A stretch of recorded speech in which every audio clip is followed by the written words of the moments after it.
கர்த்தருடைய பரிசுத்த நாமத்துக்கு மகிமை கனம் உண்டாகட்டும்.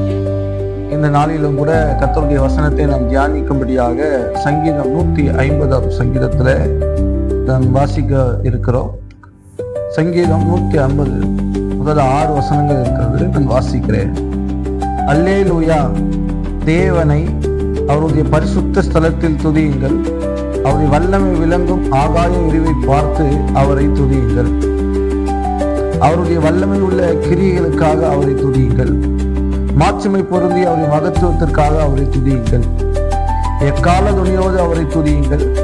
வீணையோடு சுரமண்டலத்தோடு அவரை துதியுங்கள். தம்புரோடு நடனத்தோடு அவரை துதியுங்கள். யாரோடும் தீங்குழலோடும் அவரை துதியுங்கள்.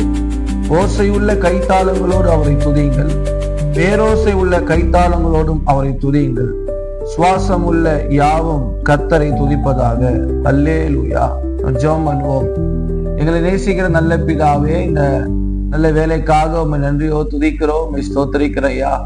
ஆண்டவரே ஸ்தோத்திர, இந்த நாள்ல இந்த தியானத்தை நீர் ஆசீர்வதித்து தருவீராக. எங்களுக்கு வேண்டிய நல்ல ஆலோசனைகளை கர்த்தர் தந்து, ஆண்டவரே ஸ்தோத்திரம், உடைய வார்த்தையின்படியே கர்த்தாவே எங்களை நீர் ஆண்டவரை நடத்தும்படியாய் ஜெபிக்கிறேன். அப்பா, உடைய வார்த்தைகள் 30, 60, 100 பலந்தர கர்த்தர் உதவி செய்யுங்க. இயேசுவின் நல்ல நாமத்தில் வேண்டிக் கொள்கிறோம் நல்ல பிதாவே, ஆமென். சில தினங்களுக்கு முன்பதாக நான் இங்கே உட்கார்ந்து கொண்டு வேதத்தை வாசிக்கும் போது இந்த சங்கீதம் 150 நான் வாசித்தேன். இந்த சங்கீதம் 150 வாசிக்கும் போது என் மனசுல இதை குறித்து ஒரு செய்தியை கர்த்தர் கொடுத்தார்.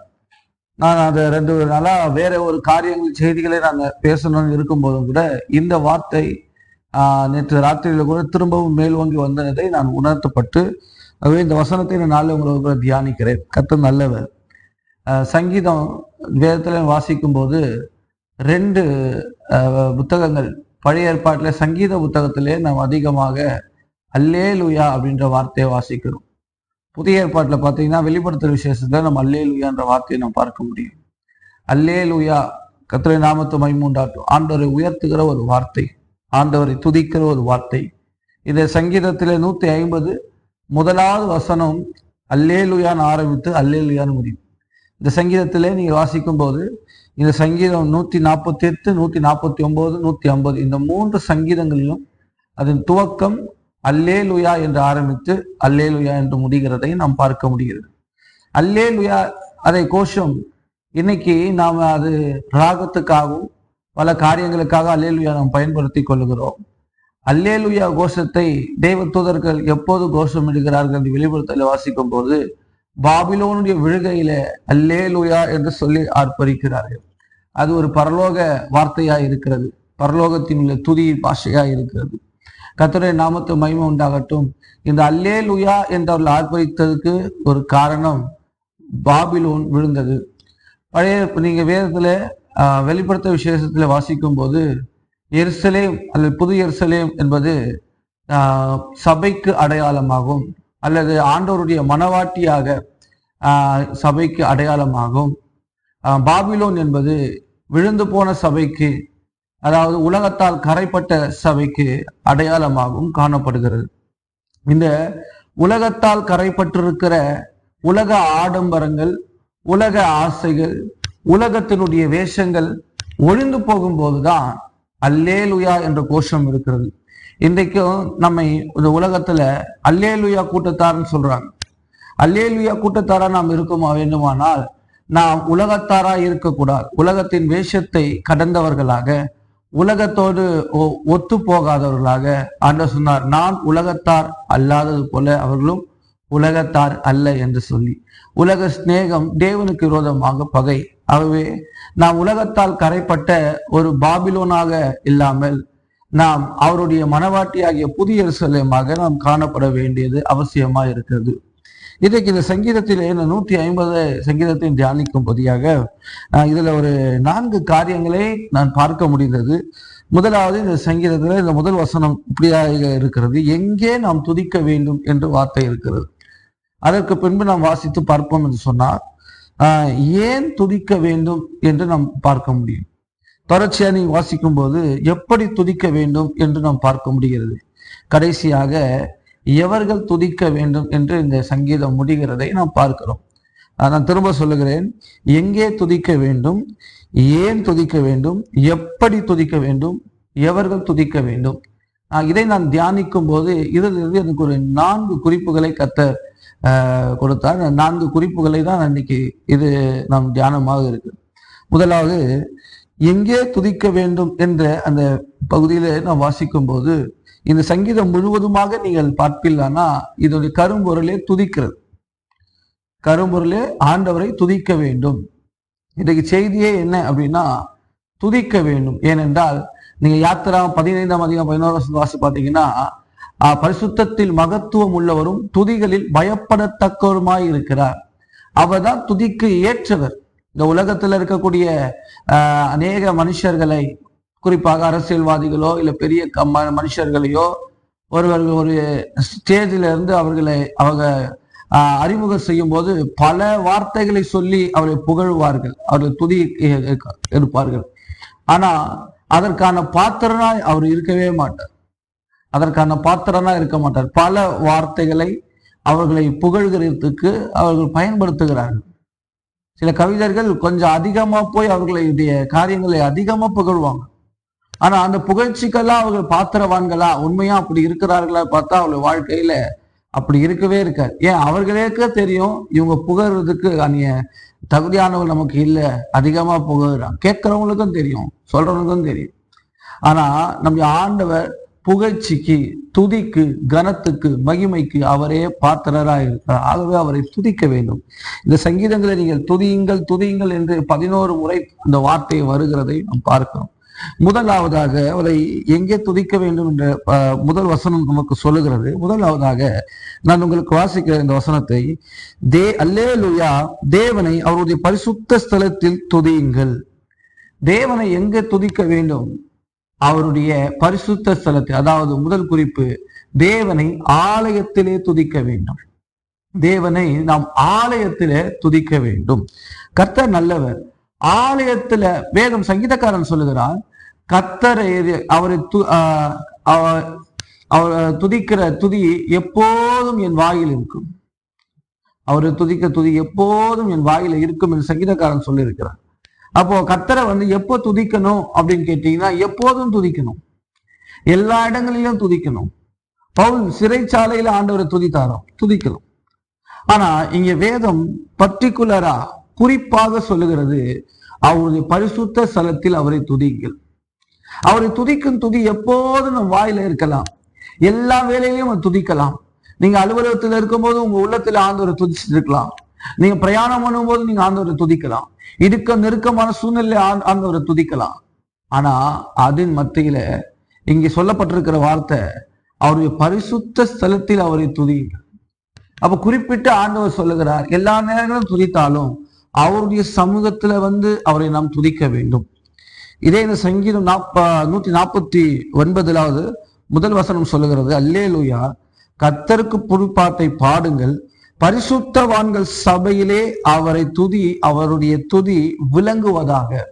அப்ப தேவனை துதிக்கிற துதி என்பது பரிசுத்தவான்கள் சபையிலே காணப்பட வேண்டும்.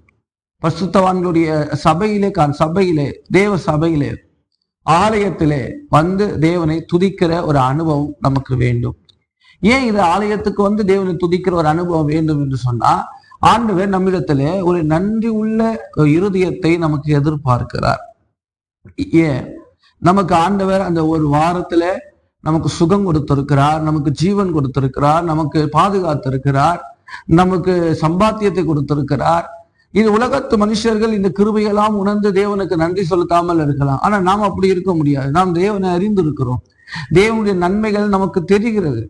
நமக்கு தேவன் ஈவுகள், தேவனுடைய கிருபையை நாம் உணர்ந்திருக்கிறோம். ஆகவே நாம் தேவனை துதிக்க வேண்டும். சுகமாக்கப்பட்ட 10 குஷ்டரோகியில 9 பேர் வரல. ஒருவன் ஆண்டவரை துதிக்கணும்ன்ற எண்ணத்தோட, ஆண்டவருக்கு நன்றி சொல்லணுன்ற எண்ணத்தோட அவன் வரும்போது அவர் ஆண்டவர் கேட்டார், மற்ற 9 பேர் எங்கே? தேவன் நம்மிடத்திலே ஒரு நன்றி உள்ள இருதயத்தை எதிர்பார்க்கிறார். கர்த்தரை துதிக்க வேண்டும். கர்த்தரை தேவ சமூகத்துல கர்த்தர் கொடுத்த சுகபலனுக்காக, ஆரோக்கியத்துக்காக, அவர் செய்த நன்மைக்காக சாட்சி சொல்ல வேண்டும். கர்த்தரத்துல துதிக்கிறதுக்கு தேவனுடைய ஆலயத்துக்கு போய் கர்த்தரை துதிக்கணும்.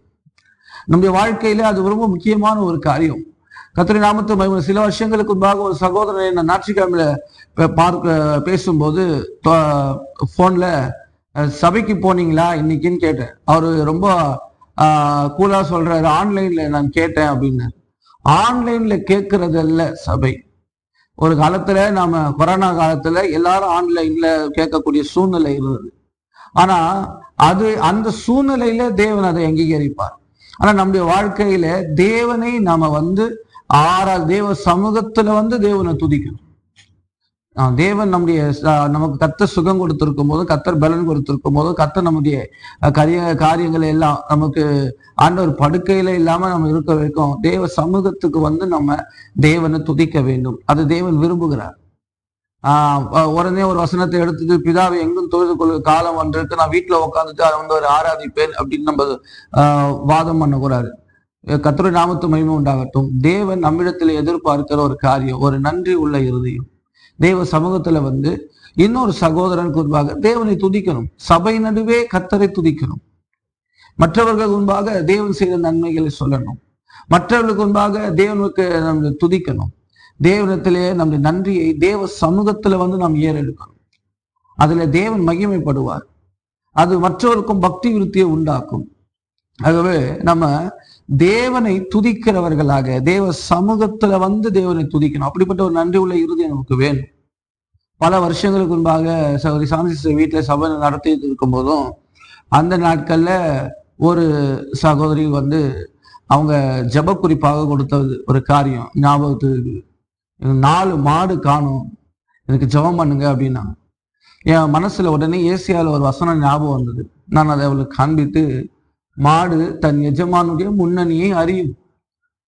உங்க மாடு உங்களுடைய இடத்துக்கு வரும், ஆனா நீங்க கத்திரத்துல வருவீங்களா அப்படின்னு ஒரு கேள்வி கேட்டேன். அவங்க சிரிச்சுட்டு வருவோம்னு போயிட்டாங்க. ஆனா ஒரு 2 நாளோ சில நாட்களோ எனக்கு ஒரு லெட்டர், ஒரு சின்ன பிள்ளைகிட்ட ஒரு லெட்டர் கொடுத்து அனுப்புறாங்க. அந்த லெட்டர்ல என்னன்னு பாத்தீங்கன்னா, ஐயா நீங்க ஜெபிச்சது கேட்டு கடவுள் 4 மாடுகளும் வீட்டுக்கு திரும்பி வந்தது அது அப்படின்னு சொல்லி அதுக்கு நன்றி கடிதம் எழுதுனாங்க. நினைக்கிறேன் நன்றி கடிதத்துல எழுது. நன்றி இருந்தா அவங்க சபைக்கு வந்திருக்கணும், தேவ சமூகத்துக்கு வந்திருக்கணும். ஆனா அந்த நன்றி இல்லை, அவங்க சும்மா லெட்டர்ல மட்டும் எழுதி கொடுக்குறாங்க. இது எப்படிப்பட்ட நன்றி இருக்கு பாருங்க. கர்த்தருடைய நாமத்து கர்த்தருடைய சமூகத்துல துதிக்க வேண்டும் என்பதை தேவன் விரும்புகிறார். தேவ சபையில மற்ற சகோதரருக்கு முன்பாக கர்த்தருடைய நாமத்தை புகழணும், கர்த்தரை துதிக்கணும். அதனால்தான் இங்க நம்ம சொல்லப்பட்டிருக்கு, அவர் பரிசுத்த ஸ்தலத்தில் துதியுங்கள். கர்த்தருடைய நாமத்துக்கு மகிமை உண்டாகட்டும். 2வது குறிப்பு நாம் பார்க்கும்போது ஆகாய விரிவை, ஆகாய விரிவை பார்த்து அவரை துதிங்க. அவர் எப்படி துதிக்க வேண்டுமா? ஆகாய விரிவை பார்த்து அவரை துதிக்கும். நம்ம வந்திருக்கிற இடம் ஆலயம். ஆலயத்துக்குள்ள ஆகாய விரிவை நம்ம எங்க பாக்குறது? நம்ம மேல இருக்கிற சீலிங் பாருங்க, அது லைட் மேல போனா ஆகாய விரிவை பாக்குறது. இப்ப ஆகாய விரிவை பார்த்து ஆண்டவரை துதிக்கணும் அப்படின்னு சொல்லப்பட்டிருக்கு. கர்த்தருடைய நாமத்துக்கு மகிமை கனம் உண்டாகட்டும். இந்த சங்கீதத்துல இப்படிப்பட்ட வார்த்தை சொல்லி இருக்கிறதுக்கு ஒரு காரியத்தை நான் விளக்கும்படியாக ரோமர் 1ஆம் அதிகாரத்தில் இல்ல ஒரு வசனத்தை நான் உங்களுக்காக வாசித்து காண்பிக்க விரும்புகிறேன். ரோமர் 1ஆம் அதிகாரம், கர்த்தருக்கு ஸ்தோத்திரம். ரோமர் 1ஆம் அதிகாரம் 20வது வசனத்தை நான் வாசிக்கிறேன்.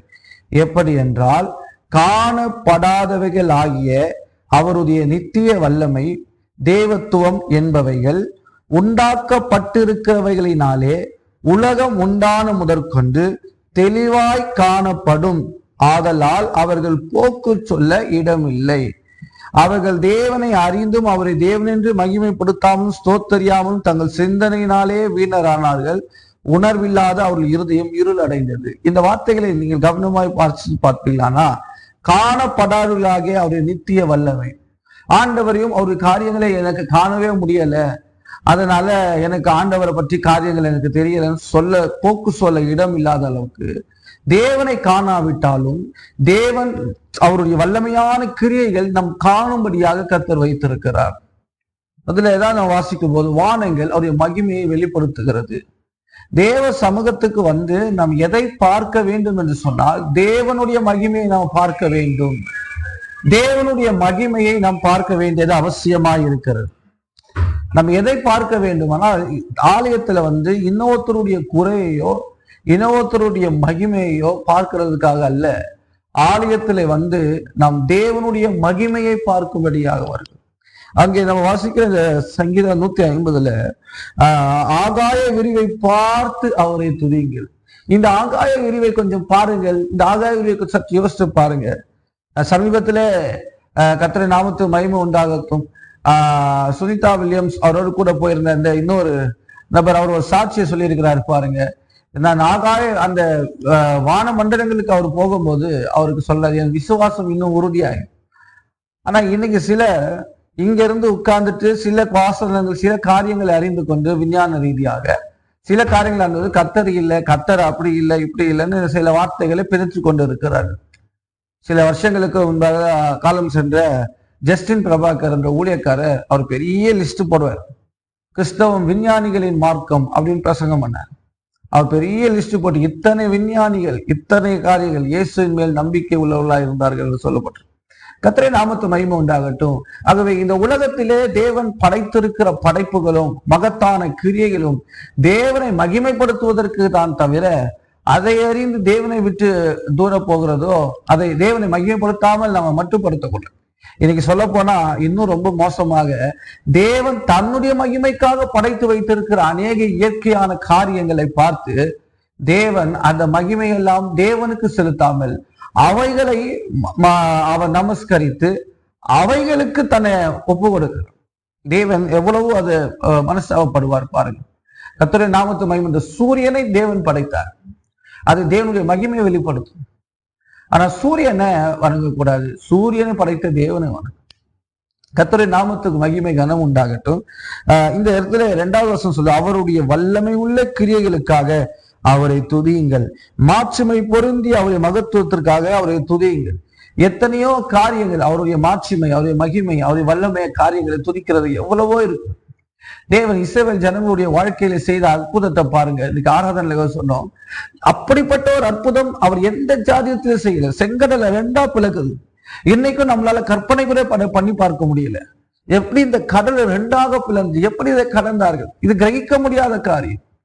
கிரகிக்க முடியாத காரியங்களை தேவன் தம்முடைய ஜனங்களுக்காக தம்முடைய பிள்ளைகளுக்காக செய்கிறார்.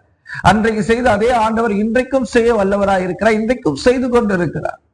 கர்த்தருடைய நாமத்து மகிமை நமக்காக கர்த்தர் நாம் கிரகிக்க கூடாத பெரிய காரியங்களை செய்கிறவராய் இருக்கிறார். கர்த்தருடைய பிள்ளைகள் தேவனுடைய மகத்துவங்களை அறிந்து தேவனுடைய வல்லமை அறிந்து தேவனை துதிக்க வேண்டும். செங்கடல் புலந்த பிறகு தேவனை துதிச்சாங்க, அது வரைக்கும் அவங்க துதிக்கல. செங்கடல் புலந்த பிறகு தேவனை துதித்தார்கள். ஆனா நம்முடைய வாழ்க்கையில அப்படி இருக்கக்கூடாது. நம்முடைய தேவன் யார் என்பதை நாம் அறிந்திருக்கிறோம். அவருடைய வாழ்க்கையிலே தேவனை துதிப்போம். தேவன் பலத்த அற்புதங்களையும் மகிமையான காரியங்களையும் செய்வார். நினைக்கிறேன் இதை பாருங்க, இப்படிப்பட்ட சில அற்புதங்கள் அடையாளங்களை சில பார்த்து கூட ஆண்டவரை நம்புகிறது இல்லை, மகிமைப்படுத்துறது இல்லை. அந்த மகிமையெல்லாம் கொஞ்சம் வேற இடத்துல போய் கொண்டு செலுத்துறான். ஆண்டவருடைய மகிமையான காரியங்களை பார்த்து கூட அதுக்கு ஏதாச்சும் ஒரு காரியங்களை சொல்லி காரியம் போடுறான். அப்படி இல்லை, ஆண்டவருடைய மகிமையான காரியங்களை பார்க்கும்போது நாம் அவரை துதிக்க வேண்டும். நம்முடைய இருதயத்துல இருந்து தேவனை துதிக்கணும். மகத்துவமான காரியங்கள், நான் ஒரு சாட்சி சொல்ல போனா ஒவ்வொருத்தருக்கும் அவ்வளோ சாட்சிகள் சொல்லலாம். தேவன் எத்தனையோ அற்புதங்களை நம்முடைய சரீரத்தில செஞ்சிருக்கிறார், நம்முடைய வாழ்க்கையில செஞ்சிருக்கிறார். அவருடைய மகத்துவங்களுக்காக தேவனை நாம் துதிக்க வேண்டும். இஸ்ரவேல் ஜனங்களுக்கு செய்த அற்புதம் பாருங்க. ஆனா இல்ல, இதற்கு ஒரு ஒரு கல்லூரியில ஒரு ஆசிரியர் சொன்னாராம், இந்த இஸ்ரவேல் ஜனங்க இந்த செங்கடல்ல கலந்ததெல்லாம் உண்மைதான். அது சில காரியங்கள்லாம் அகழ்வாராய்ச்சியில் அந்த ரதங்களுடைய காரியங்கள்லாம் இருக்குது, அதெல்லாம் உண்மைதான். ஆனா நீங்க நினைக்கிற மாதிரி ரொம்ப ஆழம்லாம் கிடையாது அந்த கடல். அது ஜஸ்ட் ஒரு இடுப்பு அளவு தண்ணீர்ல தான் இருக்கக்கூடிய அந்த பகுதியை தான் அவங்க கலந்தார்கள் அப்படின்னு சொன்னாங்க. உடனே அங்க இருந்த ஒரு பையன் உடனே அலேலியான்னு ஒரு கோஷம் விட்டான். ஏன் அலேலியான்னு சொல்ற அப்படின்னு கேட்டதுக்கு அவன் சொல்லலாம், பரவாயில்ல சார், இடுப்பளவு தண்ணீர்ல இந்த எகிப்து ஜனங்களை கர்த்தர் முழுக பண்ணினாரேன்னு சொன்னாராம். பாருங்க, இன்னைக்கு உலகத்தில் இந்த மனுஷனுடைய அவருடைய அறிவு எப்படிப்பட்டதா இருக்கிறது. தேவனுடைய மகத்துவமான கிரியைகளை மட்டுப்படுத்துகிறவர்களா இருக்கிறாங்க. மகத்துவமான கிரியைகளுக்காக நாம் துதிக்க வேண்டும், துதிக்க வேண்டும். கர்த்தர் நல்லவர். தொடர்ந்து நாம் இதை தியானிக்கும் போது எப்படிப்பட்ட துதிக்கணும்னு சொல்லி 3வது வசனத்திலிருந்து 3வது 4வது 5வது வசனங்களை வாசித்து பார்த்தீங்கன்னா கிட்டத்தட்ட ஒரு 7 இன்ஸ்ட்ருமெண்ட்டுகள் சொல்லப்பட்டிருக்கிறது. ஆண்டவரை துதிக்கிறதுக்கு எப்படி துதிக்க வேண்டும்? எக்கால துணியோடு துதிக்கணுமா, வீணையோடு சுரமண்டலங்களோடு அவரை துதிக்கணும், தம்புருவோடு நடனத்தோடு யாழோடு தீங்குழலோடும் கைத்தாளங்களோடும் ஓசை உள்ள கைத்தாளங்களோடு அவரை துதிக்கணும்னு போட்டிருக்கிறது. கர்த்தருடைய நாமத்துக்கு மகிமை உண்டாகட்டும். மூல பாஷையில 9 இன்ஸ்ட்ருமெண்ட் போட்டிருக்குதான். இந்த இன்ஸ்ட்ருமெண்ட் எல்லாம் இன்னைக்கு நம்ம சபையில வச்சு நம்ம ஆண்டவரை துதிக்கிறது இல்லை. இப்படி ஒரு இன்ஸ்ட்ருமெண்ட் இல்லை. ஆனா இது எதை காண்பிக்கிறது அப்படின்னு நம்ம பார்ப்போம் என்று சொன்னால், கர்த்தருடைய நாமத்துக்கு மகிமை உண்டாகட்டும். இந்த இன்ஸ்ட்ருமெண்ட் எதை காண்பிக்கிறது? 3வது ஒரு குறிப்பு நான் சொல்வேன்னா, ஆயத்தமாகி தேவனை துதிக்கணும். இன்றைக்கு இவ்வளோ இன்ஸ்ட்ருமெண்ட் கீபோர்ட் எல்லாம் சுவிட்ச போட்டோன்னே வர மாதிரி இல்லை. அந்த காலத்துல ஒரு கிட்டார் கூட பாத்தீங்கன்னா அந்த ஹாலோ கிட்டார் எல்லாம் எப்படி டியூன் பண்ணணும், டியூன் பண்ணாதான் அந்த வாசிப்பு இருக்கும். அவங்க நல்லா வாசிக்க தெரிஞ்சவர்களா இருக்கலாம், ஆனா சரியா டியூன் பண்ணலைன்னா அதை வாசிக்க முடியாது. ஒரு பேண்ட் வாசிக்கிறதுக்கு பாருங்க, இது கூட அதை கூட அது பேண்டை லூஸ் பண்ணிடுறாங்க. அதை டியூன் பண்ணாம அதை ஸ்க்ரூ பண்ணாம அடிச்சோம்னா அது சவுண்டு நல்லா இருக்கு. அப்போ ஒரு இன்ஸ்ட்ருமெண்ட் எல்லாம் அவங்க பாத்தீங்கன்னா எதற்கு இந்த இன்ஸ்ட்ருமெண்ட் எல்லாம், இந்த இன்ஸ்ட்ருமெண்ட் எதை காண்பிக்கிறதுனா ஆயத்தமாகி தேவனை துதிக்கிறதை காண்பி. தேவனை துதிக்கிறதுக்கு எப்படிப்பட்ட காரியம் இருக்கணும்? ஆயத்தமாகி தேவனை துதிக்கணும். தேவ சமூகத்துல வரக்கூடிய ஒரு ஆயத்தத்தோடு வரணும், பயத்தோடு வரணும். கர்த்தருடைய நாமத்துக்கு மகிமை உண்டாகட்டும்.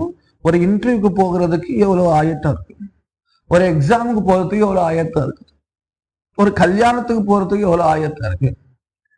நாளைக்கு நம்ம எதை மறந்துடக்கூடாது, எதை செய்யக்கூடாது அப்படின்னு எடுத்து வைக்கிறோம். ஆனா நீங்க பாருங்க, இதுல கர்த்தருடைய நாமத்துக்கு மகிமை உண்டாகட்டும். இப்படிப்பட்ட ஒரு ஜாக்கிரதையும் எதுல இல்லைன்னு கேட்டீங்கன்னா, தேவ சமூகத்துல தேவனை துதிக்கிற காரியத்துல ஆர்வமற்றவர்களா இருக்கிறார். பாஸ்டர் தாமஸ் ராஜ் ஐயா ஒரு தடவை ஒரு காரியத்தை சொன்னாங்க பைபிள்ல. கர்த்தருடைய வசனத்தை தேடி, கர்த்தருடைய வேதத்தை தேடி வாசிங்கள் இருக்கு. கர்த்தருடைய வேதத்தை தேடி வாசிங்கள்னா என்ன அர்த்தம்? ஏசாயால சொல்லப்பட்ட ஒரு வசனம் புதிய ஏற்பாட்டுல இருக்கும், புதிய ஏற்பாடு சொல்லப்பட்ட ஒரு வசனம் இன்னொரு இடத்துல பழைய ஏற்பாட்டுல இருக்கும். இந்த வசனத்துக்கும் இந்த வசனத்துக்கும் உள்ள ஜோதி அதை நாம சேர்த்து வாசித்து புரிந்து கொள்ளணும். கர்த்தருடைய ஆவி அதை சேர்க்கும், அதில் ஒன்றும் ஜோதி இராமல் போகாது. அப்ப கர்த்தருடைய வசனத்தை ஜோடியை அறிந்து, நீதிமொழிகள் சொல்லப்பட்டிருக்க வசனம் ஏசாயால என்ன சொல்லி இருக்குது, இதை ஒன்றோடு ஒன்று இணைந்து வாசிக்கணும் அப்படின்னு. ஆனா பாஸ்டர் சொன்னாங்க, கர்த்தருடைய வேதத்தை தேடி வாசிங்க. இன்னைக்கு நம்மளால கர்த்தருடைய வேதத்தையே தேடுறான். காலை ஞாயிற்றுக்கிழமை போறப்போ, போன ஞாயிற்றுக்கிழமை வச்சேன் எங்க வச்சேன், டிவி மேல வச்சேனா இல்ல கபோர்ட்ல வச்சேனா, எங்க வச்சேன்னு எப்போ தேடுறாங்கன்னு கேட்டீங்கன்னா அந்த ஞாயிற்றுக்கிழமை தான் தேடுறோம். தேவ சமூகத்துல வருகிறவர்கள் ஒரு ஆயத்தம் இல்லாமல் வருகிறார், ஒரு ஆயத்தம் இல்லாமல் வருகிறார்.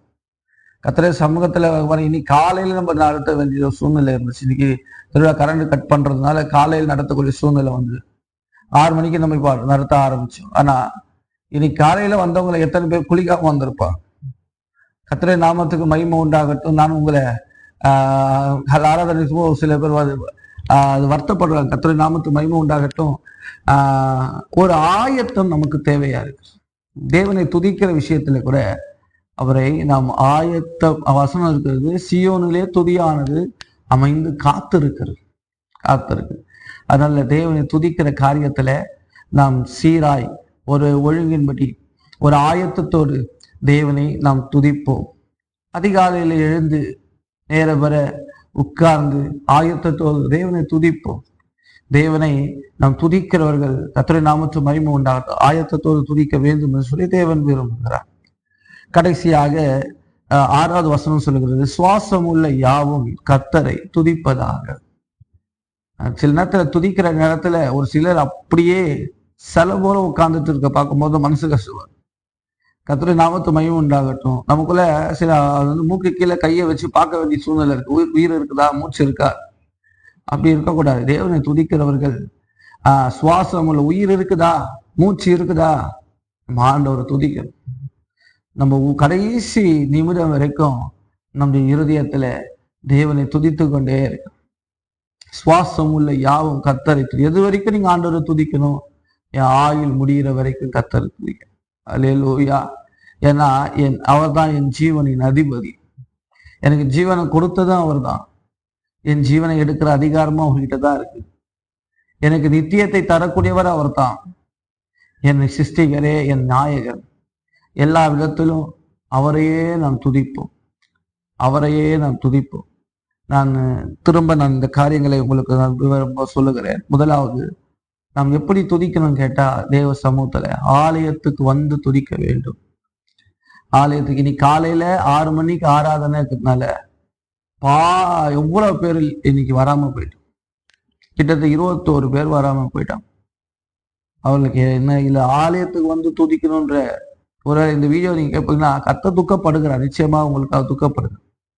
ஆண்டவர் உங்களுக்கு சில தேவனை துதிக்காத இந்த நேரத்தை மற்றதுக்காக கொடுக்கும் போதும் அவர்களை அதை நீங்க ப்ளீஸ் பண்றீங்க.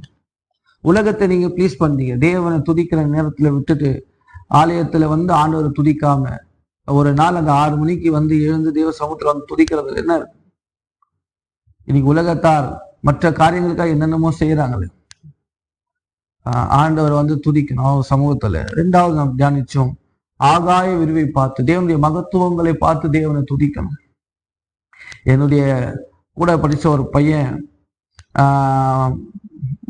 டிப்ளமா மெக்கானிக்கல் இன்ஜினியரிங் படிச்சிருக்கும் போது என் கூட முன்னால் இருக்கிற ஒரு பையன் பயங்கர நாலேஜ். அவன் கேட்கிற கேள்விக்கு லெக்சரால பதில் சொல்லவே முடியாது. அவர் போய் புக்குங்களை படிச்சுட்டு வருவார் சில காரியங்கள்லாம். அவ்வளோ நாலேஜ் உள்ள பையன். ஒரு நாள் நான் ஃப்ரெண்டோ உட்காந்து டிஸ்கஸ் பண்ணிட்டு இருக்கிறோம் தேவனை சிருஷ்டிப்பை பற்றி. அவன் எங்களை பார்த்து ஏளனமா ஒரு வார்த்தை சொன்னான், அறிவு இருக்குதா உங்களுக்கு? கடவுள்லாம் உலகத்தை படிக்கல, கற்பாம்பூச்சியில நம்ம வந்தோம் அப்படின்னா. எவ்வளவு பாருங்க, இன்னைக்கு இந்த உலகத்துல தேவன் படைப்புகள் எல்லாம் தேவனை மகிமைப்படுத்தணும். ஆனா அறிவு பெருத்து இன்னைக்கு என்ன இருக்குன்னு பாத்தீங்கன்னா, அவருக்கு தேவனையே மறுதளிக்கிறோம், தேவனையே மறுதளிக்கிறோம். கர்த்தருடைய நாமத்துக்கு மகிமை உண்டாகட்டும். வாழ்க்கையில எல்லா மகிமையான கிரியைகளுக்கும் எல்லா மகிமையான காட்சிகளுக்கும் தேவனையே மகிமைப்படுத்துவோம், தேவனை மகிமைப்படுத்துவோம். கர்த்தர் நல்லவர். 3வது நம்ம தியானிச்சோம், எப்படி அவரை துதிக்க வேண்டும். ஒரு இன்ஸ்ட்ருமெண்ட்டை டியூன் பண்றது போல நாம ஆண்டவரை டியூனிங்கோடு துதிக்கணும். ஆண்டவர் சொல்லிடக்கூடாது ஒரு நாளும் வாயில நீ துதிக்கிற இருதயமும் தூரமா இருக்குது. சில பாருங்க, சவுண்டு வரும், சவுண்டு வந்தா போதுமா? இசை என்பது சவுண்டு இல்லை, அது சரியான டியூனிங்ல சரியான ரிதம்ல சரியான இசையோடு இருக்கணும். சிலருக்கு துதிப்பு என்பது இசை இல்லை, இசையான துதி இல்லை, இசைந்து போகல, வாய் துதிக்குது, இருதயம் தூரமா இருக்கு. ஆண்டவர் வசனத்தின் நம்ம அதை கர்த்தருடைய நாமத்தை மகிமையுண்டா ஆயத்தமாகி துதி. ஃபர்ஸ்ட் இருதயத்தை ஆயத்தமாக்கி தேவனுக்கு நேராக நம்ம இருதயங்களை ஆயத்தப்படுத்தி நம் துதியை இருப்போம். கடைசியாக எது வரைக்கும் தான் துதிக்கணும்? எவ்வளோ துதிக்கணும்? இந்த சர்வீஸ்ல துதிச்சுட்டா போதுமா? இல்லை. 10 வருஷம் துதிக்கலாமா? இல்லை. கர்த்தர் மூச்சு கொடுத்து நம்முடைய மூச்சு இருக்க வரைக்கும், கடைசி மூச்சு போற வரைக்கும். எத்தனை பரிசுத்தவான்கள் வாழ்க்கையில பார்த்திருக்கிறேன். கர்த்தருடைய நாமத்தை கடைசி நேரத்துல அவர்களை தேவன் துதித்து கொண்டே, அவள் பாடல்களை கேட்டுக்கொண்டே, அவள் வாயில பாடல்களை முணுமுணுத்து கொண்டே கர்த்தருடைய ராஜ்யத்துக்கு போயிருக்கிறார். அல்லேலூயா. கர்த்தருடைய நாமத்துமே நமக்கும் அப்படிப்பட்ட ஒரு சாட்சி இருக்கட்டும். கர்த்தர் நல்லவர், அவரை துதியுங்கள், அவரை துதித்தல் இன்பமானது என்று வேதம் சொல்கிறது. அல்லேலூயா. இந்த ஜனத்தை எனக்கென்று ஏற்படுத்தினேன், இவர்கள் என் துதியை சொல்லி வருவார்கள் என்று எழுதப்பட்டிருக்கிறது. ஆண்டவருக்கு துதிக்கிறதுக்கு கோடான கோடி தூதர்கள் இருந்தாலும் தேவன் நம்முடைய துதிகளிலே அவர் பிரியப்படுகிறார். அதை தான் அவர் விரும்புகிறார். எல்லாம் ஜெபம் பண்ணுவோம். எங்களை நேசிக்கிற நல்ல பிதாவே, இன்றைக்கு இந்த வார்த்தைகளை கேட்டுக்கொண்டு இருக்கிற உங்கள் பிள்ளைகள் ஆண்டவரே உம்மை துதிப்பதிலே, ஆண்டவரே உம்மை கனம் பண்ணுவதிலே அவர்கள் கர்த்தாவே ஸ்தோத்திரம் இனி அசதியா இராமல் தேவனை தேவ சமூகத்திலே துதிக்கிறவர்களாக, ஆண்டவரே தேவனுடைய மகிமையை, தேவனுடைய மகத்துவங்களை அறிந்து கண்டு ஆண்டவரே உம்முடைய நாமத்தை உயர்த்தி துதிப்பார்களாக. ஆண்டவரே இருதயங்கள் கர்த்தாவே சரியாக நேராக்கப்பட்டு ஆண்டவரே உம்மை துதிப்பார்களாக. ஆயுள் முழுவதுமாக உம்மை துதிக்கக்கூடிய ஒரு அர்ப்பணிப்புள்ள வாழ்க்கை வாழ்வார்களாக. கர்த்தாவே, இந்த வசனத்தை கேட்ட ஒவ்வொருவரையும் கர்த்தர் நீர் ஆசீர்வதிக்கும்படியாக ஜெபிக்கிறேன். மீட்பரும் இரட்சகருமாயிருக்கிற இயேசுவின் நாமத்தில் வேண்டிக் கொள்ளும் நல்ல பிதாவே. ஆமென். என் ஆத்துமாவே கர்த்தரை ஸ்தோத்திரி, என் முழுமே பரிசுத்த நாமத்தை ஸ்தோத்திரி. என் ஆத்துமாவே கர்த்தரை ஸ்தோத்திரி, கர்த்தர் செய்த சகல உபகாரங்களையும் மறவாதே. ஆமென். அல்லேலூயா, அல்லேலூயா.